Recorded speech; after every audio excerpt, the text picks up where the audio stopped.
Game begin.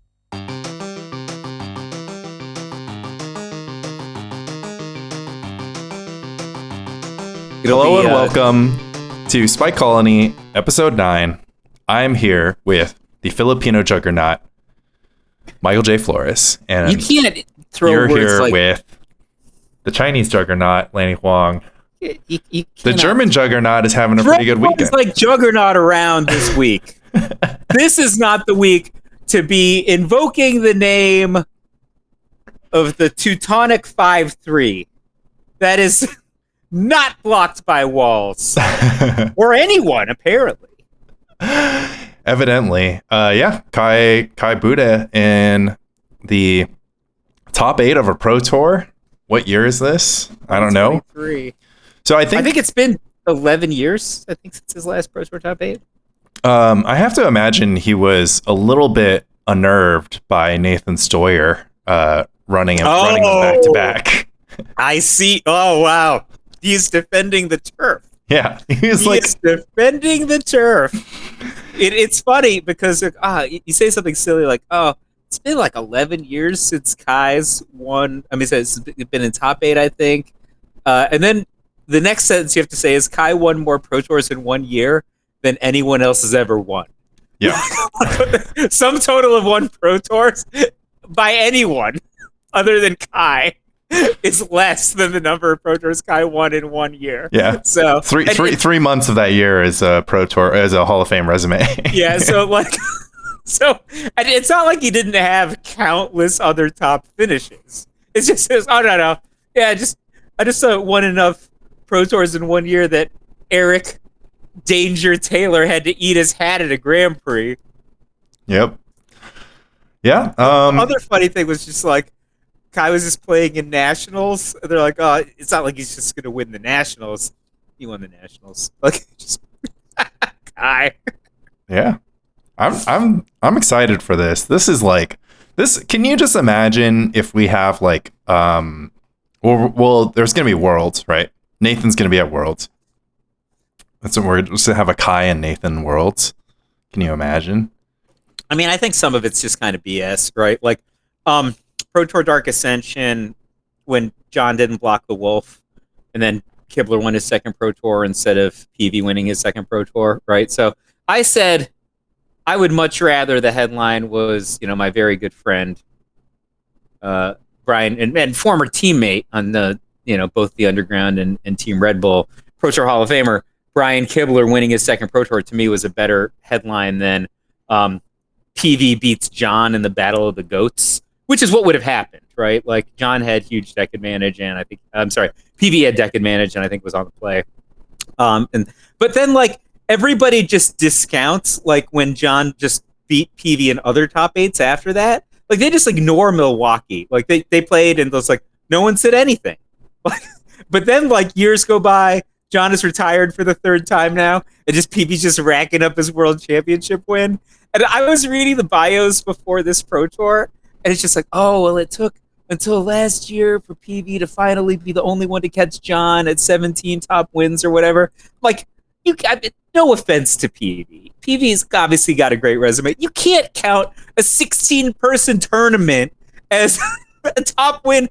John also won a world championship. He beat Bob Maher in the finals. And there was 200 players in that one, not 16. I mean, come on, man. That's not this. It's no. I'm not taking anything away from PV. Those are not the same. Yeah, it's a little tricky when the formats change over the years. Not tricky. Stuff gets rebranded, and then he beat Bob Maher in the 74 card Tinker Mirror match, and coined the John Finkelism of like never losing focus. Actually, he's not. That's Kai's. Is never losing focus. John's is. Kai certainly hasn't lost focus. Yeah. So John's was, I win because I pay attention, and he coined it at that World's win. And then later, I talked to him. He's just like, look, man, people are always asking me for a sound bite, so just say something, right? It's like, I don't know why I won, but I had to say something. The interviewer asked me. I mean, people have John over PV. Like, I don't think I don't think Oh, anyone. I mean, like It's always people just are- like Kai John. I mean, like, look, But I'm the Stoyer, biggest. it's gonna I be am the it's gonna be biggest Stoyer time. John drum beater, right? And like, but John said the smartest thing, a few years ago, where he was just like, who's the second best after John, right? That was the question, and John always said Kai was the most statistically improbable Pro Tour player. It's just like Kai is much more statistically improbable than John was. Like Kai is like Wilt Chamberlain. Wilt Chamberlain played over 48 minutes a game and led the league in assists. He didn't win the MVP in a year that he scored 50 points a game and 27 rebounds. So like, he's like, I mean, people are just prejudiced against Wilt Chamberlain. Like, he didn't win the MVP that year, right? So, and he's just like, no, that's Kai, right? And so, and John always said, rather than talking about him and Kai, and at this point they were in the pantheon and both somewhat active in Pro Tours. When I say somewhat active in Pro Tours, John was still, as a pantheon member, scoring about a Pro Tour top 8 a year at this point. He said there's no point in talking about him and Kai, that Reed, Huey, or Owen was going to be considered the best player of all time at some point. And that's probably not going to happen, at least because Huey can't, is no longer eligible, and Owen is, for different reasons, less eligible. But Reed won a Pro Tour this year. Yeah, Reed's. But he said don't talk about me and Kai. He said, it's all right. So we're talking Reed, PV, Stoyer, Nassif, LSV. Yeah, Stoyer hadn't come out yet, man. Stoyer. Yeah, LSV says people have burned hot as Stoyer and then burned out, but I don't think anyone's ever burned as hot as Stoyer except Kai. Yeah, and you're right. Kai came out. Kai's defending the turf. Yeah. I love it. He's got a phone on his desk that only rings once every 10 years, and it's like, Kai, they're starting to doubt you. We need you back.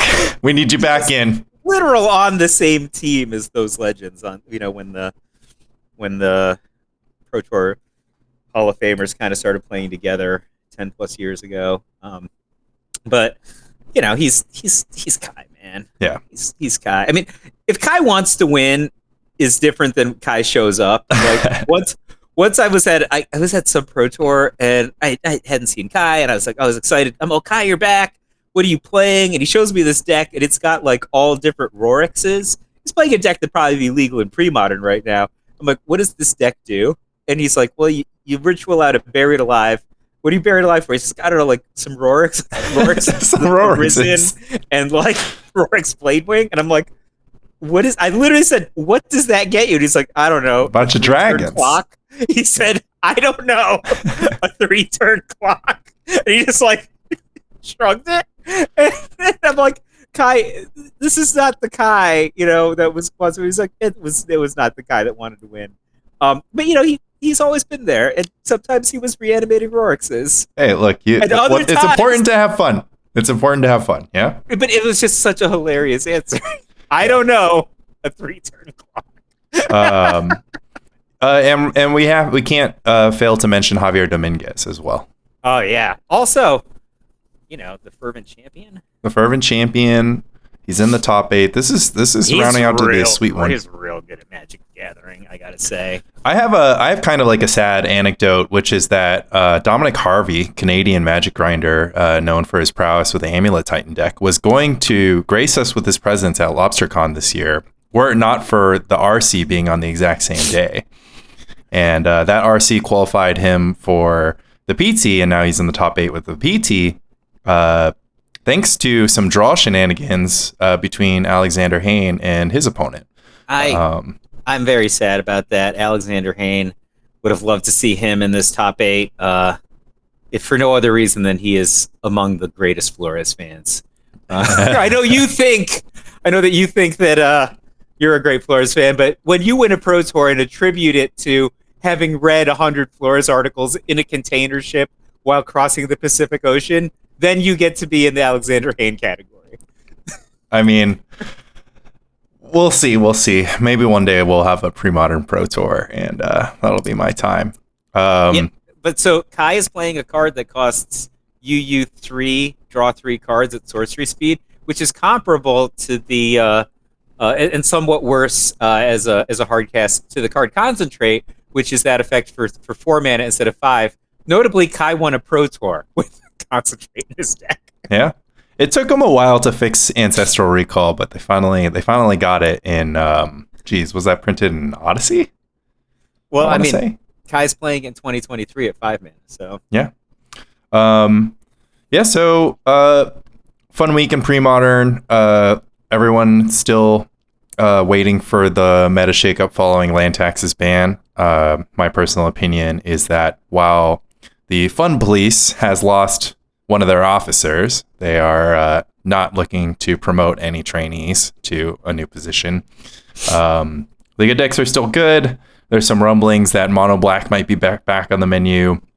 When you say back on the menu, didn't it had to have been on the menu at one point to be back on the menu? Yeah, I don't think too highly of that deck, but there are at least a few individuals who are under Before we talk about serious pre-modern, I just want to talk about Old Magicians for a second. Okay. One more time, and then so Shaheen Sarani, the expensive sorcery master. Do you know the story of how he got the nickname Expensive Sorcery Master? No. He's playing it like in some international pro tour. It might have been a Worlds in Japan, and it doesn't. So he doesn't speak English, but Kenji Samura like recognizes Shaheen, doesn't know his name, and he's just like, Expensive Sorcery Master.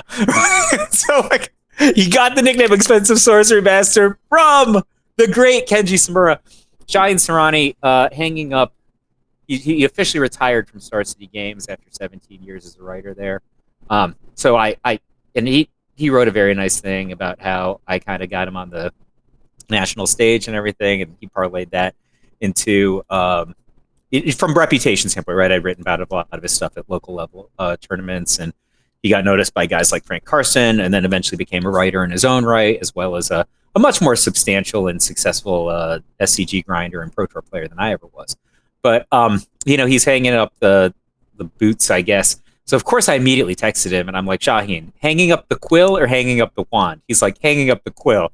And then he just starts listing about how he's not hanging up the wand because he's going to play arena or whatever. And he's like, like I hung up the wand. He's like, guys, I was still playing up until like 2 months ago. I was playing like DI arena, right? And I'm like, let me tell you a little something about pre-modern. Yeah. And he's just like, wait, what is this? And then like I gave him the boot camp, and he's just like, oh, I think I might have unhung up a wand. I'm like so happy. I'm like, Shaheen, blue white is one of the strongest decks. You can play expensive sorceries in this format. And he's just like, look, did you play IRL? And I'm like, New York is a really strong community, so I just play IRL, right? But the rest of these yahoos around the world, they play on webcam. And he's just like, webcam? What's this? Nice. And then so we were exchanged a lot of texts yesterday, and his last one to me was just like, this might get me out of my PhD doldrums. Nice. Oh, man. Yeah. He's a good one. He's a good one.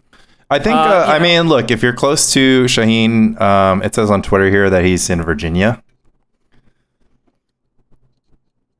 I don't know, man. You don't know? I know tournaments. I know. I know. So Twitter says he's in Virginia. We got Brad Nelson hooked on pre-modern in Virginia. I have friend of myself, Anderson Leclerc. Who the f- is Mike Flores? Oops, God, I gotta bleep something out now. Who the heck is Mike Flores? Zoomer. Wait, so some Zoomer who doesn't know who I am is a friend of yours? I think you better choose better friends in one direction or the other. I mean, you pick a direction, buddy. We he learned quite quickly after that tweet.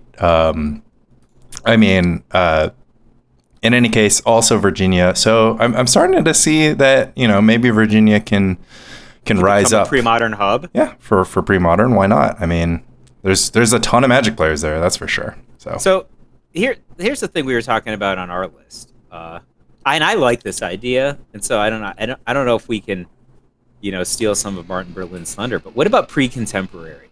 We start it wherever pre-modern ends, right? Which is the dawn of where modern 8th edition starts, right? So where modern starts, and then we cut it off at 2018, right? So we just do those years, right? So that's like about 10 years.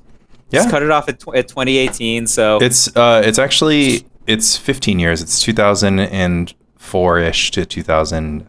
I would like try to sneak in War of the Spark under. I mean, we've been talking about it in the pre-modern I like Illuminati Discord. Teferi, but there's so many things that you just don't get that ruin your life if you cut it off at a certain point. Like, I don't want any Hogax. Yeah. You just cut it off right before Modern Horizons. You know, like, and I don't want any of this fire design. All these years, where 14 cards a year were getting banned. So the reason I have it is just pretty selfish, is because Niv Mizzet Reborn is printed in War of the Spark. Oh, okay. So I'm not really interested in pre-contemporary, modern, whatever you want to call it, pre-fire. Pre-fire Whose modern. idea was this? It's Francisco's, yeah. Yeah, so Francisco was getting wind of Classic Legacy, and he was like, why don't we just do Classic Modern? And I was just... Pre-contemporary. Yeah. You heard it here first. Okay. Mike is naming it. We'll call it pre-contemporary. I mean, you could just call it pre-fire. Pre-fire modern. I like pre-fire. Naming between pre-fire and pre-contemporary poll will be going up shortly. But so pre-fire... like, Teferi is probably the biggest offender, but you get into Mizzet Reborn.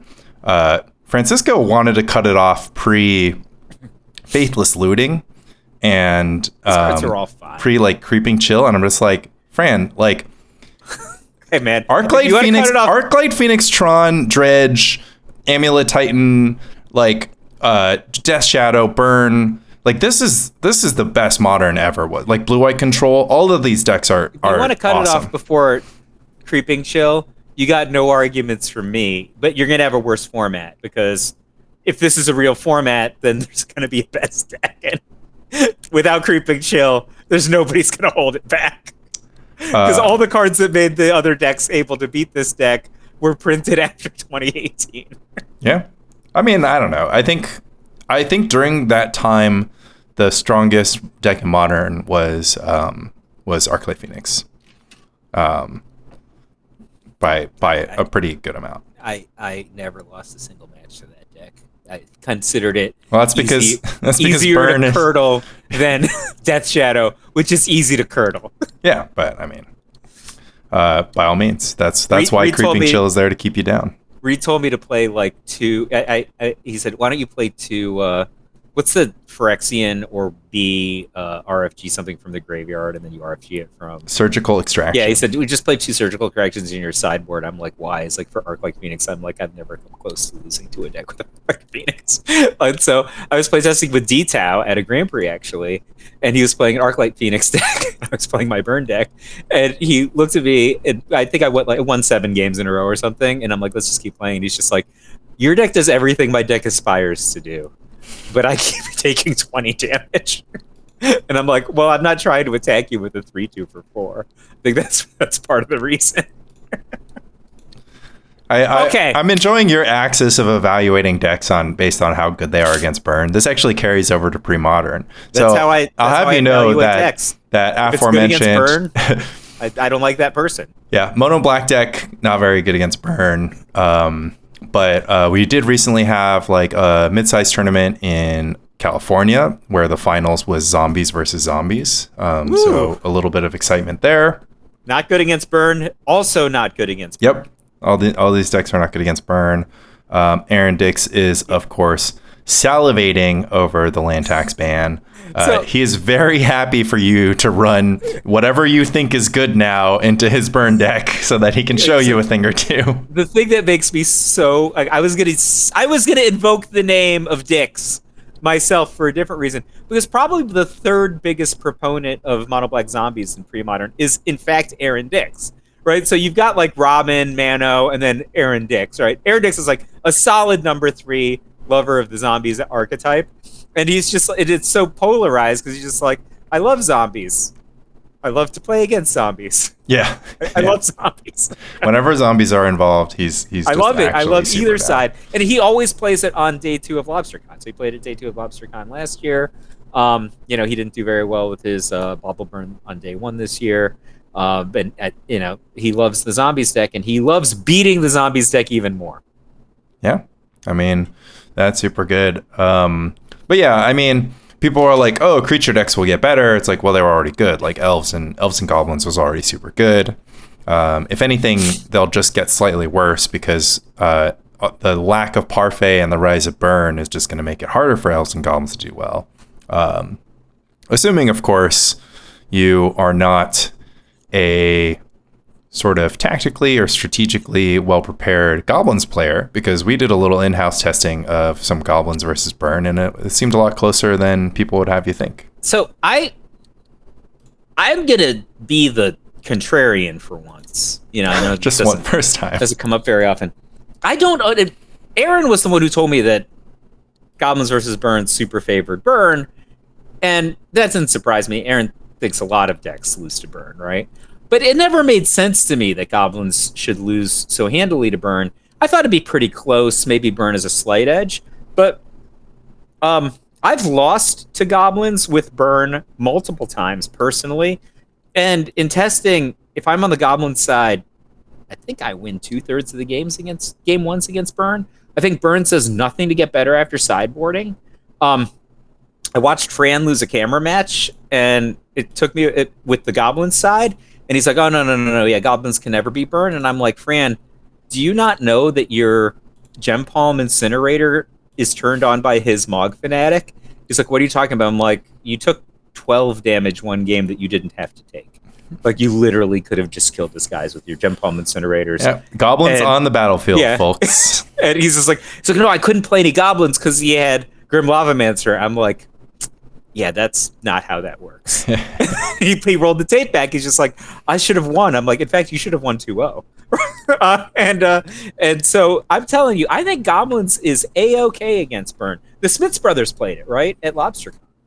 They did indeed. And I think it definitely was close and came down to, I mean, they had known exactly what they were going to do post-sideboard. And I think that the Goblin Vandals from James Smiths over Moggs did not do him any favors in that particular matchup. You got to deal with your Lanny Huangs, and you got to do what you got to do if Lanny Huang is in the tournament. And one of the things you could do is play Sam Black Parfait instead of regular Parfait, and another thing you could do is just get Parfait banned, and then all bets are off. What did you play this week at the Tuesday tournament? Tuesday tournament, I played Hermit Feb. So on Tuesday here in New York, David's just like, what are you going to play? And I was like, I don't know. What are you going to play? So David had on him Burn and Hermit Feb. And I was like, I think if you play Burn, I'll try your Hermit Feb deck. And he was like, I want you to do that very, very much so. And I was like thinking about it, and I was like, well, the first tournament you ever played with this deck, you won, so, whatever. I don't really love the deck. And you got into a rules fracas with Pog, right? Yeah. Well, that's because he cheated, but, Get Pog. Get him. So Pog, so I was late, so I thought Pog might not be able to play because I was late, and I was going to give him my Landstill deck. So, I'm just, texting him all these apologies, I'll buy your nuggets or whatever. So then, between rounds, I bring him the freaking plate of nuggets, right? And I'm like, just don't eat these nuggets with your hands and then touch my magic cards. And I'm eating my nuggets off to another table, and I look over, and I'm like, he has $1,000 deck in front of him. All Winter's Mistress Factories, everything. I'm like, I just asked you to not eat the nuggets with your hands and then touch my magic cards, right? And then I was just like, argh! This is way worse than the Shieldreds. That's not even bullying. I asked him not to do it. That's true. That is not a good show of respect from Patrick's side. So. Either way, Hermit Feb was pretty cool. I went 3-1. I lost to Goblins. I sent a photo of my turn 1 board state to the Discord, and the Hermit Feb Cabal went ahead and explained to me how I probably could have done things differently. But all in all, pretty cool deck. A lot more mana intensive if you don't take the Hermit line than I thought, because I was like, well, the combo turn is 5 mana, or you have a Palinchron or whatever, but the setup turns are a bunch of mana too. The turn before you combo like first you put your 2 mana into survival of the fittest. Then you put your like 3-ish mana, like picking up trikes and devourers and like maybe a squee if you need your squee, and a palinchron to so like get you 3 more mana, and like maybe an elvish spirit guide so you can take a down payment on mana one turn before the other, and then your combo turn is like, you know, between 3 and 5 mana. And then also your gemstone mine can't like go to the graveyard during this time, which would be really bad because you know, your Volrath Shapeshifter won't be a gemstone mine. So anyways, I was just like, oh, this is like a blazing fast combo deck. And I started like trying to play out the combo, and I was like, man, I need like 10 mana over the course of 3 turns to like do this thing. I was just like, so what was Pog's second meddling mage on in the pivotal game? The first one was on Volrath Shapeshifter, right? yeah, I think he named Shapeshifter. And the second one, I told him to, and I just didn't realize I wasn't respecting your match. It doesn't matter. I mean, it's casual. Yeah. Obviously, don't do that. But like, no, you shouldn't do it. I was being an asshole, and I think totally didn't mean. I think his second mage was naming Unearth, because you know, he was like, how does it was either naming Reclamation or Unearth, and he was like, how does this combo, like how does the Hermit combo work? And I was like, these 3 things happen. And he's like, okay, I'll name like Unearth or whatever. So from your spot, you could have just, because you had a squee, right? I had some number of things. It's pretty hard to recreate that spot. So Pog is playing blue-white land still. He had 2 meddling mages. He sent in the 2 meddling mages because I was like getting low on life. And I got to catch a block with my Gitu Fireslinger or whatever. That was going to have an echo payment too. So what you could have done is survivaled for Elvish Spirit Guide and survivaled for Volrath Shapeshifter. Gitu Slingered the one on Shapeshifter, held back to block for 1 turn, and then just hard cast the Shapeshifter. And he has a top deck, right? To win, but you could have just Shapeshifted for the Hermit combo kill that turn. And then you would have had Cabal Therapy to clear the way. Yeah, I had a Hermit Druid on the table this turn, so I was kind of tunnel visioned. So, David agreed with me. He's like, yeah, that was I thought that would be a good line to win, but instead you took some other line that took 2 more turns to win. Yeah, something. You did in fact win though. Yeah, naturally. Yeah, it was it was like a pretty finicky. Also, like I think that the deck is kind of in a weird spot where like the amount of brain power you need to locate these lines, you know, under any regular rules enforcement, you would probably just be called for slow play like at every turn, because you need about like 5 minutes, you know, over the course of 3 turns of a game to kind of figure out what you're doing for the most part, which is slower than the allowed pace of play. But in any case, still a cool deck.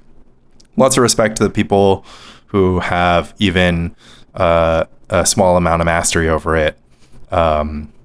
I think, I mean, it's kind of incredible because I think the deck is so like opaque and so like difficult to navigate that even the people who've like put in like, you know, 100 or 1,000 reps, just like an incredible amount of reps, you know, still find themselves making mistakes. So I think it's maybe that's the deck I should give to Zvi.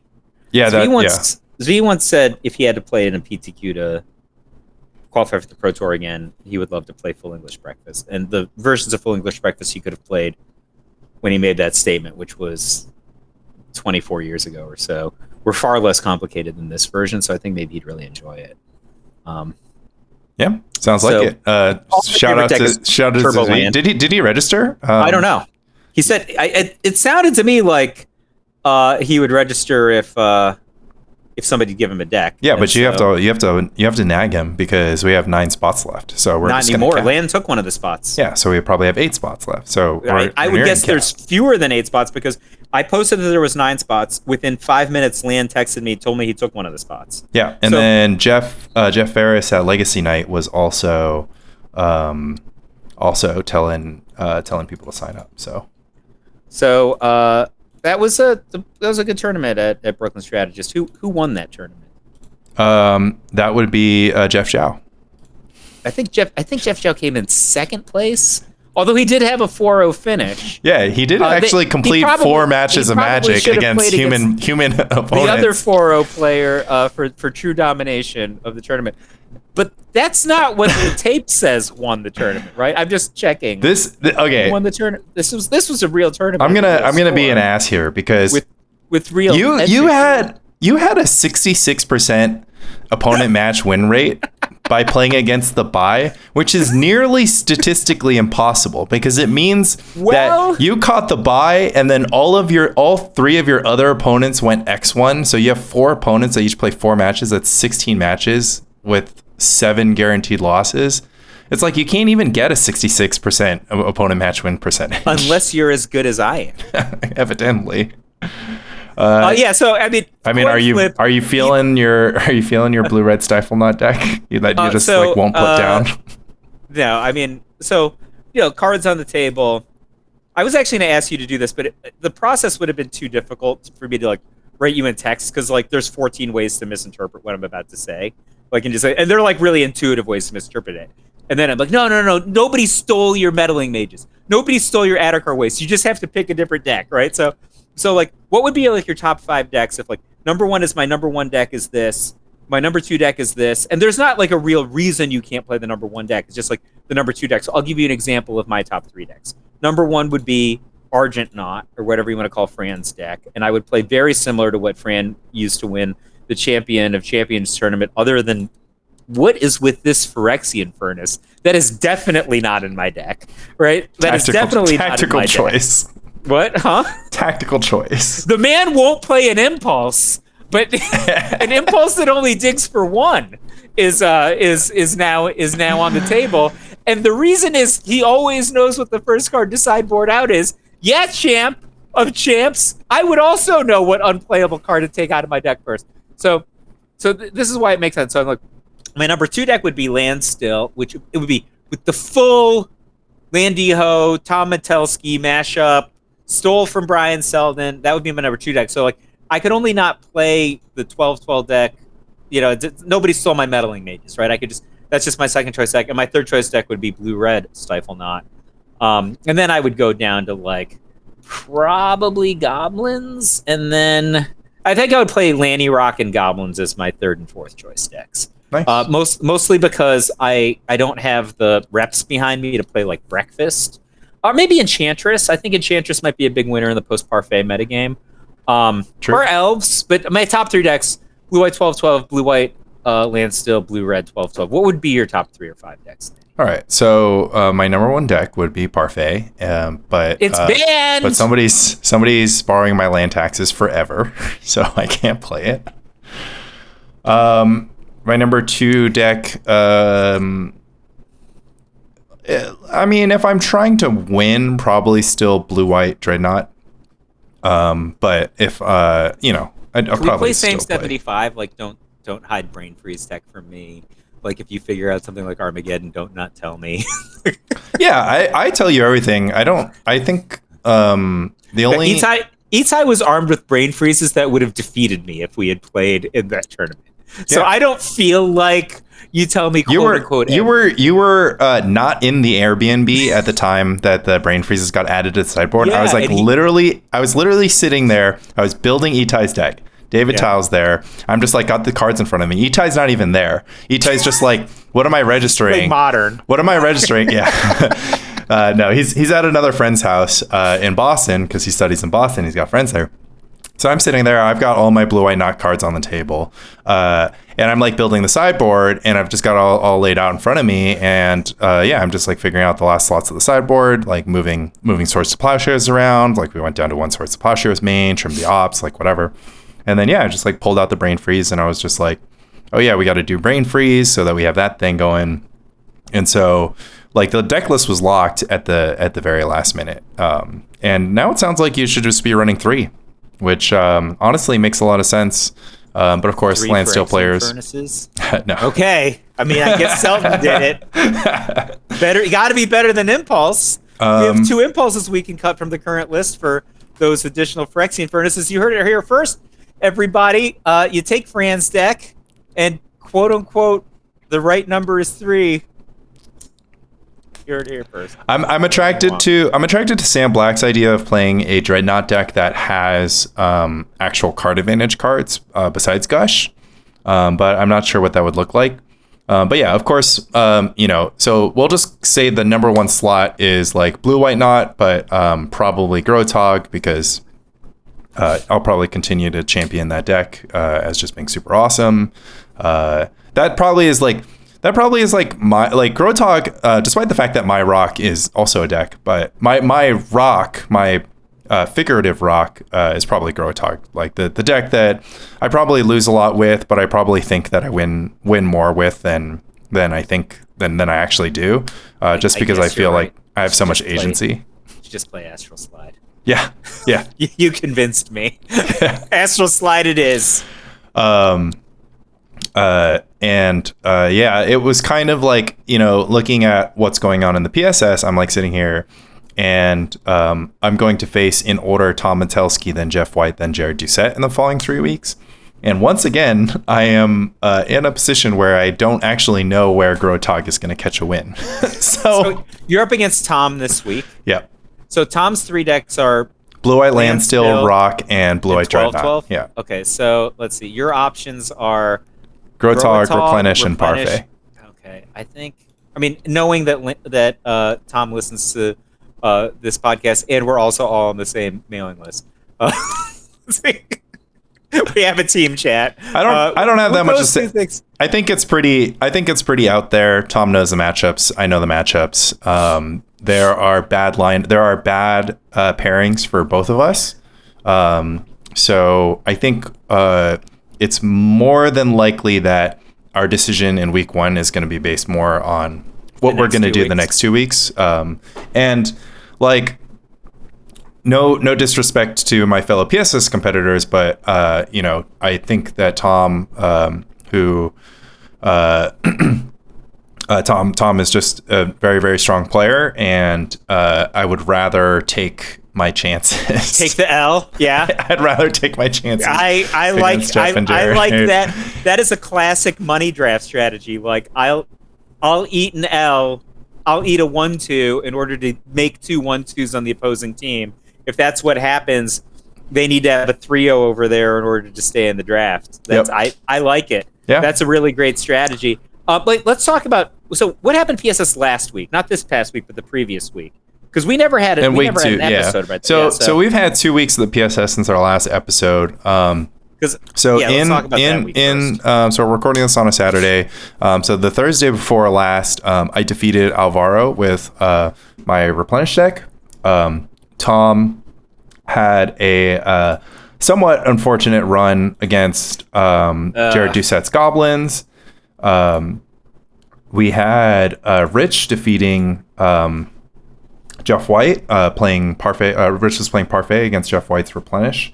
And we had Will Hurst defeating Mike Arnold with his Burn deck against Mike Arnold's Dead Guy L deck that was all new bordered alternate arts. And he saved it for Will. As a tribute to Will. And Will did not understand what was going on. So in episode 8 of Spy Colony, we had basically tried to figure out what Mike Arnold was going to play because he was going to be running up against me in the third week, and we were like, oh well, he should probably play his Angels deck that maybe has the best chance against Burn, but it turns out his choice was locked in based on the card arts.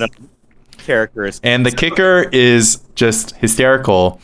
Will Hurst plays the entire match and just like doesn't notice what's happening, like doesn't notice that it's all new. He's oblivious. He's just absolutely oblivious. Like the post game interview is like, yeah, so Will, like, did you like my cards, my deck? And he's like, what about it? Just like, and he has like all different. He's playing painted pack. He's playing like Invocation. Yeah, he's playing what's it called? Strixhaven Archive, Mystical Archive, like Tainted Pack and Dark Ritual, Japanese Mystical Archive, like Dark Ritual. Hoyp is on coverage, just being like, I don't know what land is in play. Oh, it's a snow-covered swamp. Just so, like I'll tell you what I thought about those matches. So Jared Doucette versus Metelsky. two bad games, right? Both of them were like, I think Tom Mulligan to 3 in game 2 or something. Two bad games, and then the third game, I think like Tom had a baby come in or something in the middle and just brain farted on the battlefield. Unclear. Maybe Jared should have won it anyway, based on how the draws went. But I know that I think viewers at home, especially who are expecting the Tom Metelsky show, were confused why a lot of his permanents went to the graveyard that turn. So Rich against Jeff White. I think Replenish has a good matchup against Parfait. And I think Jeff just didn't put it all together. He went for a line where he just lost all of his seal cleansings, right? Because he did an intuition for seal cleansing, and then he was out because that's all the ones in his deck at the point that he casts the last. Yeah, Rich had a Tormod's Crypt. And basically what happened this game was Jeff White had sequenced his permanents somewhat incorrectly. So he played Parallax Tide first, then he played an Opalescence and got his Tide Swords to Plowshares instead of playing the Parallax Wave. Yeah, that's deeply unfortunate if you're a Replenish player. But even going a turn back, he had intuition for like 3 seal cleansings and then just elected not to play any of them. So one could argue that your intuition could have gone for something a little meatier. Like the full combo, given what he had. Rich, has informed me that he has never lost a match to Replenish. But yeah, considering that the most resistance that the Parfait deck can put up is typically just a combination of Tormod's Crypts and enchantment removal. So it's like 1 seal, 1 Aura of Silence, 1 Tormod's Crypt against Jeff's whole deck. And like Array of Revelation, yeah. And I mean, a lot of those cards have very little context. Like, for example, if you have like the Opalescence Parallax Wave combo in play, depending on which version of it you have, cards like Aura of Silence and Seal of Cleansing become incredibly unexciting. Yeah. Right. I mean, effectively, like, even if this is like when you engineered Plague and like the opponent has the Naturalize, but they lost like 5 elves anyways. So if Rich's board is like 3 land taxes and a Sylvan Library and like a Seal of Cleansing, and Jeff is able to establish on the battlefield Parallax Wave and Opalescence, he'll lose all of Rich will lose all of his enchantments before even dealing with the Opalescence. So at the end of the day, it's a very threatening pair of cards, and then the fact that you just get a go again by using Replenish is just and if there's gravy. 2 Opalescences, there's just no outs. Yeah. If there's 2 Opalescence, it's just like complete lock. So and then let's see, what are the other matchups? Alvaro and you. Did that only go 2 games? Only 2 games, yeah. First game, I had the nuts. I comboed on turn 3 with everything. Frantic Search, Intuition, Replenish, and a Soul Land. That was the danger of cool things on Alvaro's part. He saw that despite how far behind he was able to get a ton of Tinkers in play in the last turn of the game, which allowed him to go for the Devourer combo, but just didn't have enough juice in his deck to win the game. Yep, he had all his Thran Dynamos in play. He had a Factor Fiction in hand, and I ended the game with 3 cards in my library to his 0. This was still a scuffed game because you missed. The Frantic Search. I went back and checked the tape. So he had an untapped Welder the turn that I floated, that I could have floated mana. So if I went for Frantic Search to untap 3 lands, then he would have welded a second Tangle Wire into play. Okay, that's fair. But your sideboard strategy was great. I feel like the commentators were like, does Lanny think this? Does Lanny think this? I'm like, well, dude, Exalted Angel has 5 toughness. His opponent's removal does 1 damage. Yeah. You're talking about Masticore? Yeah. Yeah. He doesn't even have like 2 lightning bolts to glue together. Like, they're not in his 75. If this resolves, it's just going to kill him. Yeah, right? Rushing River is typically the form of resistance, and Alvaro has he not can't chosen find that card. Yeah, well, he doesn't even have it in his deck. He has no way to remove a permanent from the battlefield in his deck. I mean, Dealer liked Alvaro in game 2. Like you played really well. I think outside of that missed tap, which you said doesn't even matter very much. Yeah, I mean, I should have still floated, but yeah. But dealer really had him, and because he just got so much tangle wire access and he did not buy it. It was given. I mean, I was just like very short. At any point, I can lace together swords to plowshares to keep the welder offline. I can lace together a seal of cleansing to deal with the winter orb, which was ruining my life. But yeah, at the end of the day, an unfortunate situation because considering unlimited game time, Alvaro might have been able to at least count up the mana value of. But why wouldn't he just go for Karn? Well, I mean, the Devour combo is deterministic at the point of casting compared to. So if you're under the if you have the cards, well, that's the thing is I don't think it occurred to him that he could be short.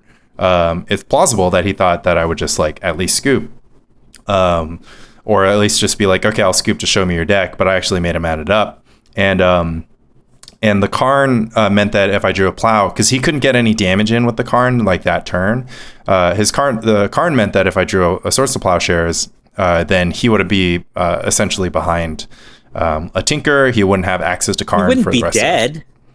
Yeah, I mean, it would just be play on, and then he has a Tinker in hand. But he has infinite he had more tangle wire access than you had. Well, I can get out because of a very stable genius put Mox Diamond into my replenish deck. I can burst him with just a ton of mana out of nowhere by just playing 1 or 2 Mox Diamonds, a Frantic Search, and then all of a sudden, I'll be playing spells and able to interact, so then I can the worst case scenario for him is that if I have enough time, I can sculpt a hand that involves me casting a replenish and then just completely annihilating the board. So he has to do something. Again, I have to shout out Ricky Thorson, Madison Local, who I've played with online. He actually played. I played my very first game of Pre-Modern against him, my Grotog deck versus his Stasis deck. And so I that was the same match you played in week 1 against Will Hurst. Will Hurst. What was the outcome against Ricky? Well, the outcome against Ricky was a loss because I didn't understand how the Stasis deck worked. You're not smart. You're a dum-dum. Yeah, and then I repeated that performance against Will Hurst in week 1 of the PSS. That was ballsy for Will Hurst to play Stasis against you. I mean, first of all, I think it was just wrong because his red deck has at least 2 very good matchups against you, and it was unlikely you were going to bring your Parfait deck against him because you needed your Parfait deck. Yeah. Right? So he should have played his red deck, which would have allowed him to have his Stasis deck against Alvaro's 12-12 deck this week. Instead, what happened was he was stuck with Fluctuator. Well, Hurst, the worst matchup he possibly could have. Well, Hurst basically ran into one of the bugs of the new format. So Hurst has this Fluctuator deck, which let's just say we're going to do 6 rounds because we're actually doing 7. But let's say we do 6 rounds. You play each of your decks twice. If Hurst could pick his opponents to run Fluctuator against, he could pretty easily just pick Jeff White, who has absolutely no resistance to Fluctuator in his lineup, or Jared Doucette, whose best chance would be to try to play the Rock and be Fluctuator, which it's still not a good matchup for the Rock. That's not going to happen very often. But I mean, if you know how to play the Fluctuator. But in a given set of 3 matches, he got both Jeff White and Jared Doucette, who have, who he can only cash in his win with Fluctuator at once. Whereas the first 3 matches, he was running up against me with my Meddling Mages, Mike Arnold with his Meddling Mages, or Alvaro Galindo with his Dazes and Dreadnought. No. He would have gotten the Tainted Pack matchup because that's how Mike Arnold said. Well, he didn't know. Yeah, he didn't know that. I mean, Tainted Pack deck could conceivably beat Fluctuator, but I'm picking Fluctuator. Yeah, Gerard's Verdict is actually quite good against Fluctuator. So. Oh, really? You think Gerard's Verdict versus Misdirection is a good matchup? I mean, that's still actually a good result for the Gerard's Verdict player because he's still getting cards out of Will Hurst's hand, which is the volume is what he needs. Will can rebuild. Also, he could just cast 2 Songs of the Damned. Yeah. I mean, obviously that's the game plan, but that's neither here nor there. I think Will just decided that he didn't want to risk it, and he just wanted to. I mean, I think he cleverly picked where his wins were going to come, and cleverly or not, maybe he was just going straightly off vibes, but it results in a 2-1 performance from him. So right now, Alvaro's 1-2 and Will is 2-1. Correct. Is that right? Yep. So next match, Jeff White. Who did he play against this week? Jared. So moving on to this week, Jeff White played against Jared, playing Goblins versus The Rock. Ooh, I didn't see this match, so this is like the reverse of last week's match where Jared defeated The Rock with Goblins. Yep.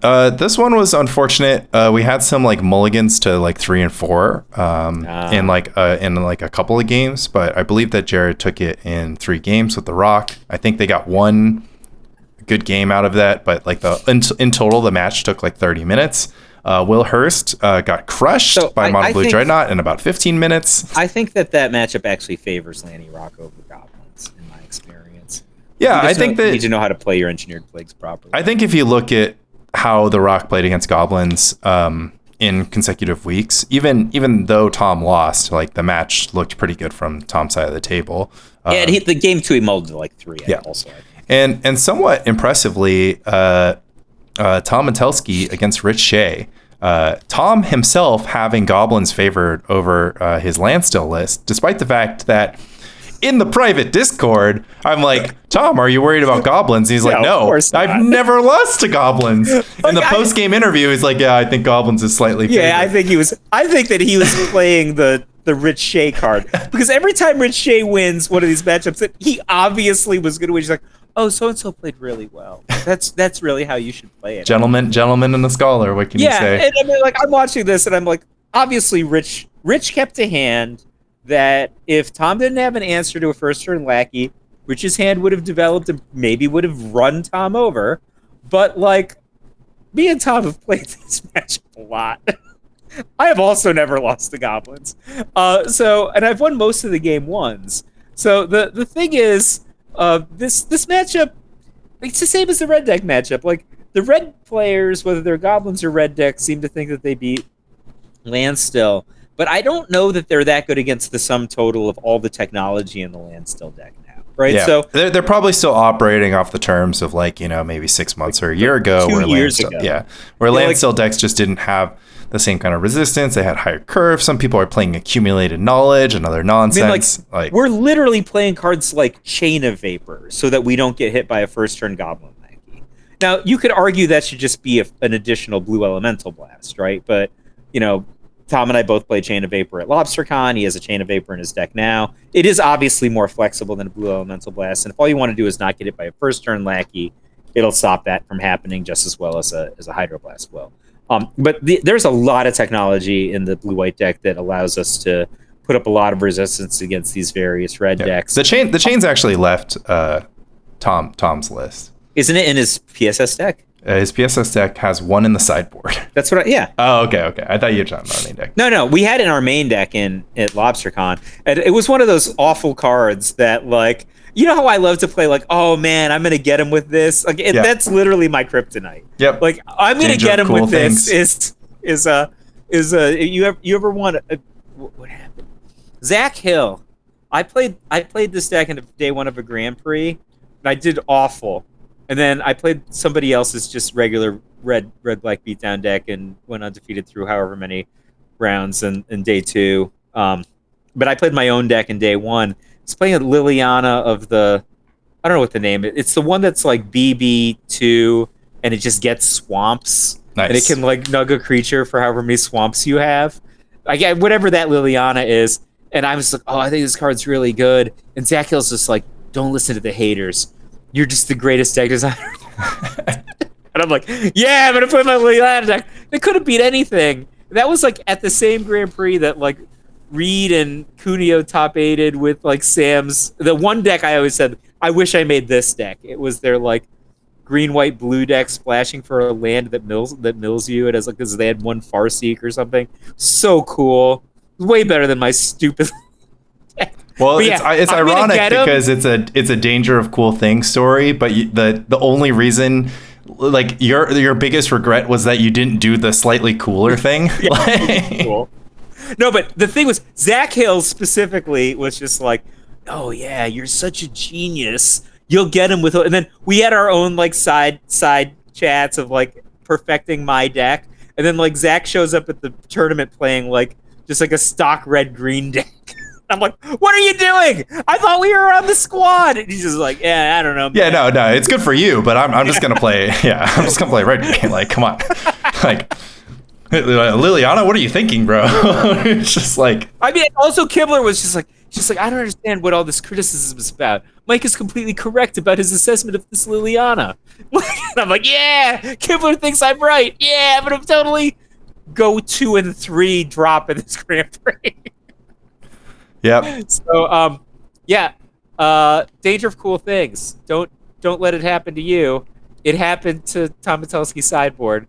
It happened to my PSS decks. So there you go. No, it did. I thought you loved your PSS decks. I thought S tier genius you are. They're certainly cool things. We'll just have to find out if they were dangerous. Let's see. What's the other match this week other than you and Mike Arnold? So Tom Matelski defeated Rich Chase Goblins, and then me and Mike Arnold was the last one. We did a good amount of testing, and despite the fact that Mike Arnold felt like his deck was going to be at least put up a fight against Parfait, the draws just didn't go that way. I did draw really well. I think in game 1 when he had Mother of Runes into Meddling Mage naming Oath of Druids, and he was in a position where he only had 2 lands in play, so the only way for me to tax was if I had access to a land count reducer like Mox Diamond or Undiscovered Paradise. Unfortunately for him, I did have access to the Mox Diamond. So, and he just still refused to play past 2 lands, right? Like, yeah. I think he has to play past 2 lands. So I think Mike's game plan in game 2 made sense from our testing. But I think, like in the games I was able to beat you, they were just like, I just had 2 Exalted Angels in play, and you just had run out of Swords to Plowshares, and I just killed you by attacking, right? It wasn't like anything strategic about the deck. Yeah, although I think it was Lightning Angels. I think he was correct to board out the Exalted Angels. They're just like way too mana intensive, and he just. Yeah, I'm just saying. I just said like Angels. Then I was just counterspelling Swords to Plowshares. It was just nothing special about the deck that was making it go.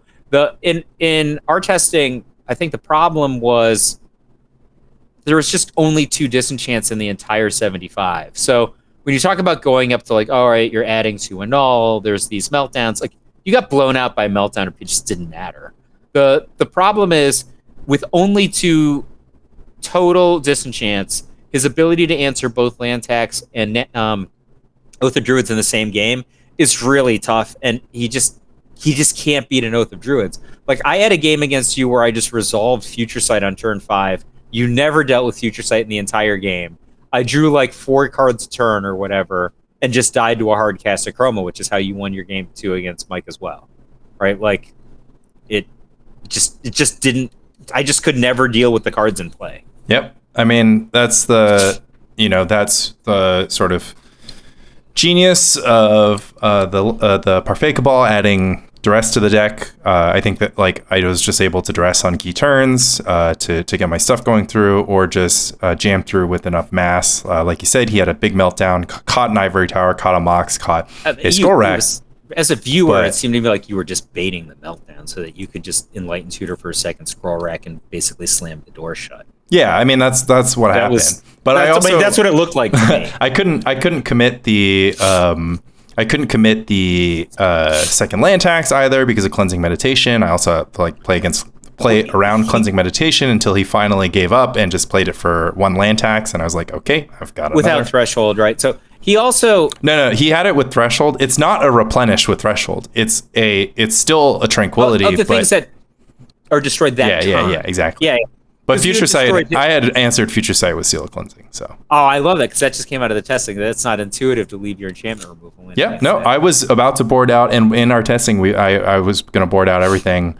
Although, yeah, again, the irony is that you just had your Future Sight in play, and I was like, well, I can't remove this, but I'm still going to just defeat you. Because, like, what are you going to do? I have Oath of Druids. You're going to, like, I'll block with my Chroma. And I even had 2 plows in. I was talking to Flint during the match, right? And he was just like, well, how do you think Mike is going to sideboard? I'm like, I know how Mike should sideboard. Yeah. It's like, what are you talking about? I'm like, well, you can't take out Fire Ice. And it's like, why? Fire Ice is terrible. I'm like, well, it taps a Chroma. And I also don't think he should side on Source of Posture. That's why it's like, because he could kill a Chroma. Yeah. And he's like, what are you talking about? And like, meanwhile, Hoyp is like, do you think Lanny's going to side into your Iridescent Angel? And I said to Flint, what's going to happen is Mike's going to do nothing for 20 turns. Lanny's going to hardcast a Chroma and attack him twice. What happened in the game, Lanny? Yeah. Yeah, it was it was a little bit scripted. It was a little bit scripted, thanks to our testing. I mean, we're tryharding the crap out of the PSS. It's really funny because this week I'm going to be playing against Tom, and I was like, we can't cross coaches for Tom's match. So I have to dibs on Mike. I have to be like, well, Mike's my coach. Tom can have Aaron or whomever he's talking, or Tom can have Francisco. I don't know if Tom's talking to Francisco. Francisco's not talking to either of us. I talk to Fran every week. I don't know I mean, I don't know if Tom. I don't know if I don't know if Tom is getting Blue Eye Dreadnought coaching from Fran, or if they're just like discussing like the Lansdale matchup. I have probably too much. Like the problem with the week where you can choose between any of the 3 decks is that it's just impossible to test 9 matchups. You have to like process of elimination a little bit. I think. Are you and Tom going to play IRL? That would be awesome. I mean, it would be a pretty monumental task because our match is scheduled for 10 p.m. We can ask Hoyp for a reschedule if we want to like try to get it together, but we still have to find a central. Like we still have to meet at a card shop or something because he's in Jersey and I'm in Queens, so. We have to figure out a way to meet in the middle. Yeah. He's got to get home for the kids. Exactly. It's just, I wanted to throw down in person. That would be pretty awesome. bad. Maybe if we both make the top 4 or the finals, we can arrange it and we can just like reschedule it for like a weekend or something, like just have it happen on a Saturday just so that we could play it in person. But let's top 4 first. It's so current records are Tom 2-1, you 2-1, Rich 2-1, Will Hurst 2-1. So the Jeff White is 0-3, and then the other 3 are 1-2. So the top, you and I picked the same top 4, right? That's correct. And all the people we picked in top 4 are currently 2-1. That's correct. And I'm a big Rich Shea fan. He created probably my single favorite piece of Magic content, along with Mano, that I didn't write. I'm a big fan of Rich Shea, and I was cheering for Tom in that matchup last week. Yeah, I mean, I hate to keep on bringing up Tom needing to have defeated Jared Doucette. So actually, I'm incorrect. Jared Doucette is also 2-1. So the remaining players are Jeff White on 0-3, and then Alvaro on 1-2. And Mike Arnold on 1-2. So Tom probably should have just ran away with it in this string of 3 weeks. He should have caught the dub with the Rock. Unfortunately, he didn't. So now he's actually in the mix. It would have been nice because if Tom was 3-0 right now and had a loss to give, maybe he'd play a little loose in the match against his friend Lanny Huang.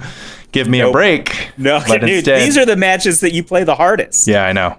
Like, I know. I mean, I'm scared. I pretty much have no good options. If I could force the matchup, I would probably force like Replenish against the Rock, and then I would still like have to fight. I mean, that's a great matchup for Replenish.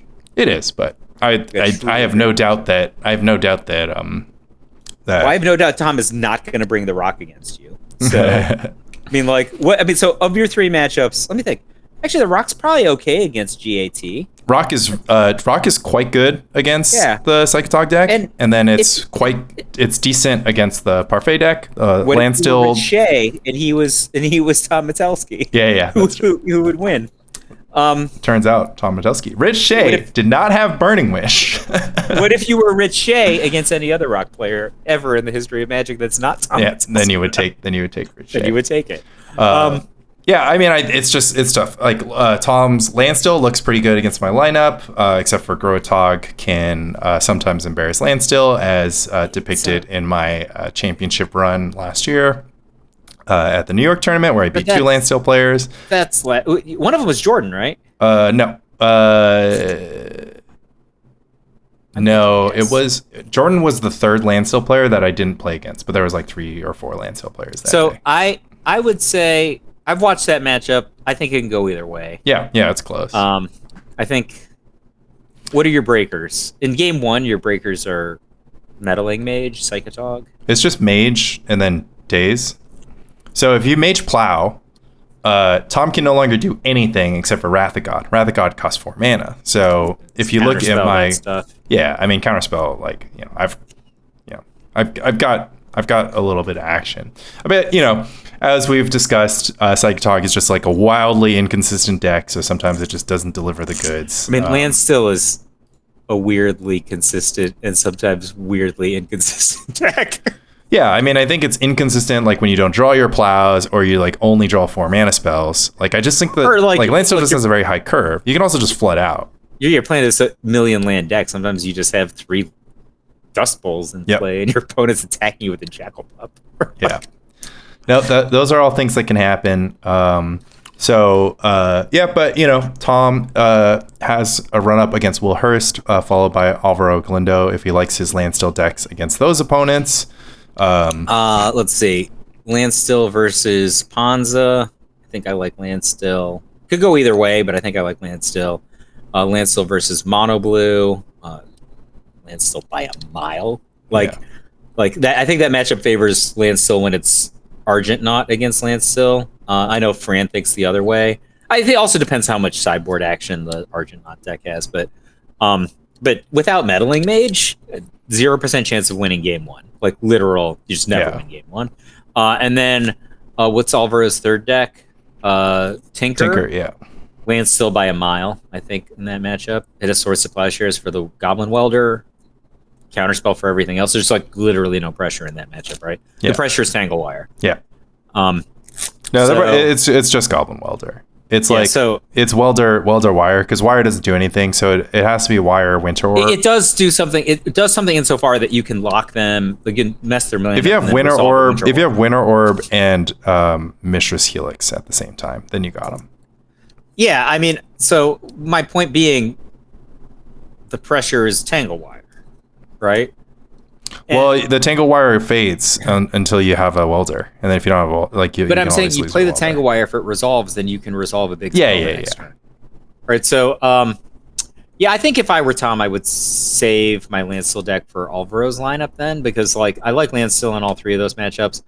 No, that's why I think that Tom has a decent reason to bring the rock against me, because against Will Hurst, his decks are actually quite poor into Will Hurst's Stasis deck. So if he's 12-12 against you, Gat is favored in that matchup. Yeah. I presume you think Burning Parfait wins that matchup. Oh no, it doesn't. It doesn't? No. And then none of my decks beat Blue White Dreadnought. Oh, I mean, he should just bring 12. Well, Grotog beats Blue White Dreadnought, but my other 2 don't. Yeah, I think. And then I've tested most of my Grotog testing is Grotog against Mono Blue. So, well, Blue White is way better than Mono Blue against Grotog. It is definitely better because you can mage their mage. Because the ability to mage your mage is the main thing. Because if you mage Dreadnought, game's basically over. Yeah, but at least I've got I have access to Fire Ice, so I can fire their mage and mage their mage. I'm not saying it's not a game. Yeah. I'm saying Blue-White can't stop you this way. Yeah. Right? Like, I mean, typically, the recipe for defeating Dreadnought is having a mix of resistance and pressure. So Grotog is the best mix of resistance to pressure. Counterspells are the best way to answer Dreadnought. They cut the Vision Charms out of the equation. Meddling Mage is also the best resistance and pressure rolled into one card. And then, of course, Psychotog can always just block by being a 12-13. That's such a great play pattern where your Psychotog is just bigger than a 12-12. Yeah, it's like, okay, I'll block. Dude, you want to do this again? I'll gush and block again. I think if I'm Tom, then I probably go 12-12 against you, save Landstill for Alvaro. And then who's this third matchup in Pod 2? It would be Hurst, so he'd have to play the Rock against Hurst, which is bad against all 3 of Hurst's decks. Okay, so unless he somehow draws Hurst on burn against the Rock, but I don't really see that happening. Does Hurst have no resistance to the Rock? Is it one of those decks that like cut all the cards that make the rock always lose to burn. So Hurst did cut. Just like fulfill he has 2 Robin Price of Progress thinks. main. Oh. I mean, Hurst probably fears. Goblin Patrol does not line up well against Wall of Blossoms. So Yeah, credit to everybody here. Caffeinated 22 went to the finals of that monthly, and so did Tom. And the one time that the Rock ever beat the red deck, it was in the hands of the red deck master. yeah, I mean, it was if not for the inexplicable black vices in a sideboard though. Oh yeah. Caffeinated 22 just didn't have any of the cards. Yeah, Would have it's not like he was playing Goblin Patrol. Yeah, like he is now. Yeah, I mean, it's gonna be a fun other set of 3 weeks in the PSS. It's been a fun time in pre-modern. Our discussion about tactics and strategy kind of caught ablaze in the Discord. Really? Yeah. So if I paid attention to Discord, I guess I would know that. Yeah. So Rich Shea was kind of discussing. He was basically saying he's like, I really am gravitating towards decks that have a narrative, and I don't gravitate towards decks that don't have a narrative. And I was like, well, Rich, it might be that you are more so a strategist than you are a tactician. And he was like, what do you mean? And I'm like, well, we talked about it on Spike Colony. We talked about it with Sam Black. But, it sounds to me like, I mean, Rich has said this himself. He's like, I always want to have a plan. I don't like decks like the Rock because the Rock doesn't really have a plan. And I'm like, yeah, the Rock is a highly tactical deck. And the Parfait, despite the fact that it has a lot of different lines and it's kind of toolboxies, for better or worse, is just a strategic deck. You get tax rank into play. How you win the game, not particularly important from that place. And he was inspired by this. Anton was also inspired by this. It was kind of fun to discuss with Anton because he was like, oh, I'm a very tactical player. I love the Rock. And I love Replenish, but the way that he builds Replenish is a lot less linear than the way that I build Replenish because I'm a strategic player. So I build my Replenish deck to be as on plan and linear as possible, whereas Anton builds his Replenish deck to be as flexible as possible. So everyone kind of felt like it was a really fun discussion, basically trying to understand, your kind of proficiencies, because while we've said it on this time and time again on this podcast, you're either good or bad. You're not a type of player. There are things that you're better at than you're better at. I do 19 damage to my opponent every round. I'm a mill player, and Mike. They never. It's actually pretty fun because in this discussion, so I identify you as a tactical player. I think you're a big fan of Lance. Yeah. So I'll go into why. Okay, sure. I'll go into why. So you love Landstill and the Rock. You love decks that don't have a plan to begin with. 2, the 3 gears. The 3 gears theory is a tactical. It's a tactical and strategic theory because it outlines three strategies, for sure. So you can say that it's strategic, but I think that it's like more tactical than it's strategic in the sense that, what we learned from the 3 gears is that most people think that Burn only has one plan. And so, your ability to navigate your plan options with Burn and I talked about this in Iron Man versus the Hulk. Like you operate the deck like it's a mid-range deck that it effectively has these combo, aggro, and control sort of modes going on. That, and then finally, like when I hear you talk about a play that you would have made, like when we're either both birding a game or you're birding my games, it feels like you always have tactical reasoning behind it. It like moves. So I want to bring in one more analogy. The one analogy is just like when you make a play, if you choose play A over play B, like, do you believe, like, are you more likely to be motivated because the play that you selected, if I use a chess analogy here, like gains you some advantage, winning a pawn, winning position, or is it because it puts you closer to completing your sort of master plan strategy? So first of all, I think I'm a strategist, and I'm not a tactician at all. So when you talk about like these things, I at my best, right? Like my average game is kind of average, I think, but my best games are among the best games anybody plays, right? So if in my best games, I know exactly how the game is going to unfold on the last turn of the game, and all of the things that I try to do are to engineer the position that I want the game to look like on the last turn of the game, right? So the three gears theory is just like a really good example is Shaheen and I were just knocking this around, as a result of his hanging up the quill and maybe not the wand this week, where I learned that when a blue-white player cannot resist a Rift Bolt. A Rift Bolt is catnip to a blue-white player. You float a Rift Bolt, they slam it to Fairy, you win the game the next turn, right? They literally just pull their pants down and they're like, here it is! And you just kick them right there. That's like a highly... Okay, that's highly tactical play. This is like a intersection of like philosophy fire is very tactical. When I was like a serious tournament grinder, like I was playing tournaments every weekend, right? That was when this boat. The reputation I had was I never played cards. I always just played the person I was playing against across the table. So I think the best example I would have is when we were watching Tom against Rich this week. I said that Tom should side out his humility and circle in game 3. And those are two of his best cards, right? But it was obvious to me that Rich was going to like super overvalue the hands that had naturalize, etc. in them because he loses to those cards, right? So Tom could get this quasi advantage by Rich just having a handful of naturalizes, hull breaches, whatever, that had no context, right? They're just dead draws now.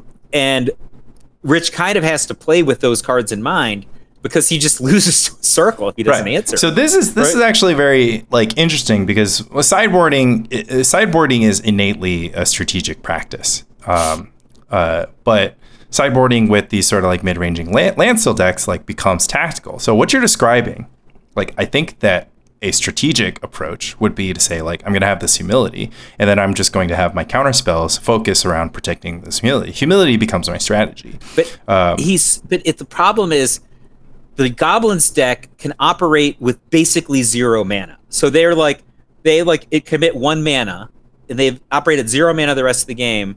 And then they just use Rishodon port and keep you off of your mana. Right? No. 4.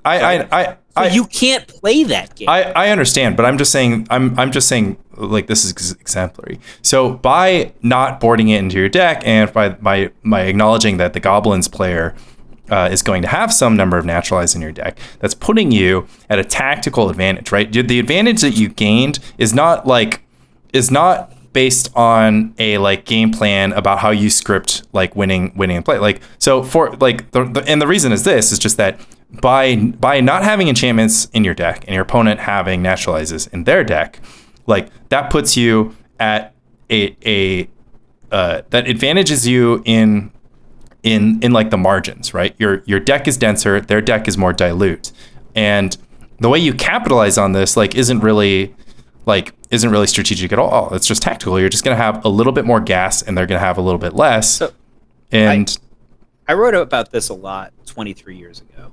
So I had a match.